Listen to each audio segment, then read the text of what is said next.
Hi folks, this is video 160. The title is What I Was Thinking at the Time, Episode 3, and the title of the episode is Christmas Party. This is a recollection of attending a company Christmas party at the Heavy Equipment School. I learned a lot at this event too.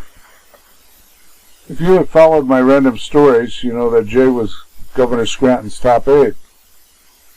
Looking back just now, I found I gave a verbal description of my job in the story of the first airport. I really hoped to not be repetitive in this undertaking. I did mention Jay was Governor's top aide, but I didn't add any more to that. So the rest of this little story will be new. Remember the time frame, 1967-68. Nelson Rockefeller was campaigning against Richard Nixon for the Republican nomination to run for president. Richard Schweiker was also running for the Senate. There were a number of campaign meetings held at the school, mainly in Jay's office.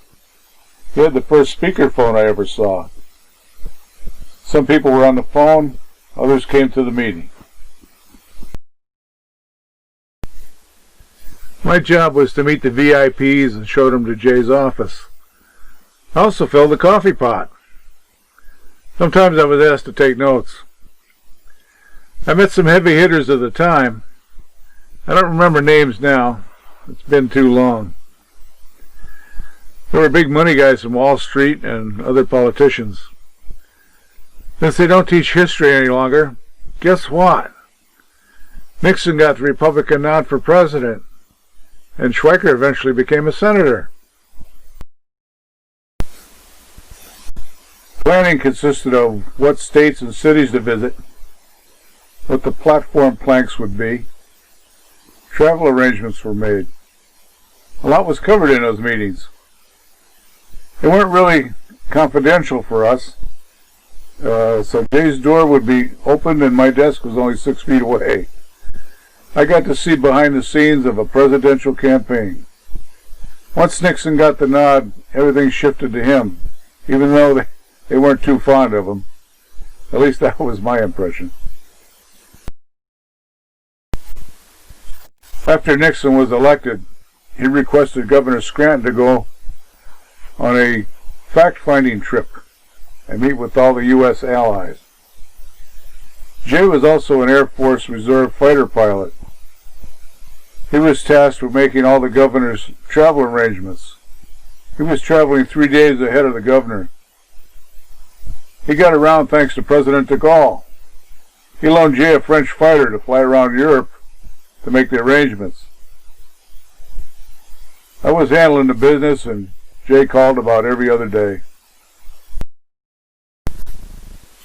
I got calls from France, Belgium, Alaska, etc. and gave him updates. He was gone 2 or 3 weeks.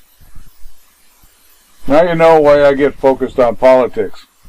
I found it to be really interesting, kind of by default. That's enough background for a Christmas party, I think. I wasn't the only young one there. Bill and Marie Hameza had 2 sons, Nick and Bill Jr. Nick was 2 years older than me, and Billy was about 14, I think.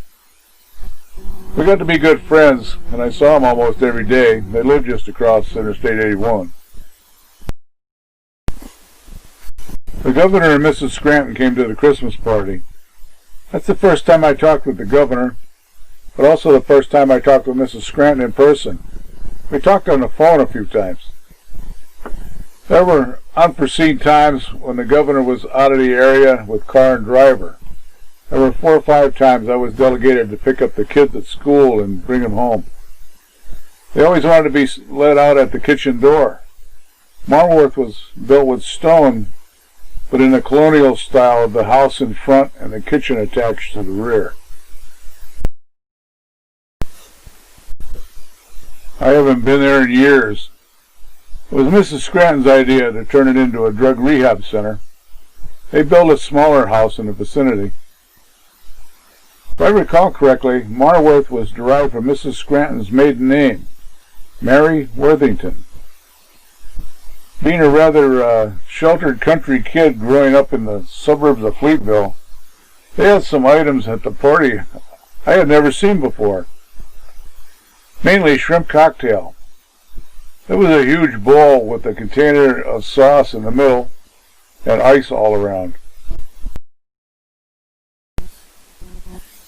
Hanging all around the edge of the big bowl were huge shrimp. Must have been 100, or so it seemed. No one had eaten any. I really wanted to try one, but wasn't sure exactly how to do that. Marie and I were buddies, so I went over to her for advice, being she set it up. Mrs. Scranton came over too. They both educated me on shrimp. Boy, they were sure good. And no, I didn't eat them all. It was a good party. We had a really nice time. The governor passed away some time ago. Mrs. Scranton passed away sometime in the last few years. She was living with one of her kids in California. I perused all the local stations to see what kind of tribute they gave to her. There was absolutely nothing. She was a great lady and did a lot for people around here. She got no recognition at all upon her passing. Made me very sad and disappointed. Well, that was the long way around to get to the Christmas party. But that pretty much gives you a total vision of what my first official job was. I never would have thought I would have learned so much and experienced so much. It was definitely a unique opportunity. As usual, folks, I wish everyone all the best.